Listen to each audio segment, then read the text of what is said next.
యోధ హృదయంలో ఏదో పెట్టుకుని ప్రభువుని వెంబడిస్తున్న యోధ జాగ్రత్త అని పలుమార్లు చెప్పాడు.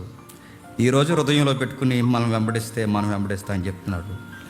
హృదయంలో ఉన్నది ఏదో ఒక రోజు ఖచ్చితంగా వెలుగులోనికి తీసుకొస్తా అన్నాడు. చూస్తాడు, రాణిస్తాడు.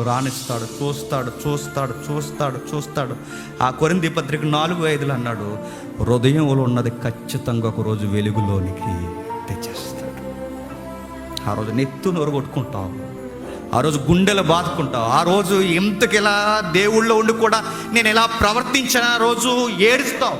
ఆ గిల్ట్ నువ్వు తట్టుకోలేక చివరికి దాన్ని భరించలేక నువ్వు తీసుకునే ఫైనల్ డిసిషన్ ఏంటో తెలుసా? ఊరేసుకుని చచ్చిపోతావు.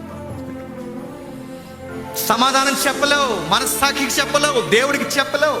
చివరికి నేను చర్చిలో ఎలా ఉండి కూడా నేను ఎందుకు ఇలా చేశానని భరించలేకపోతావు.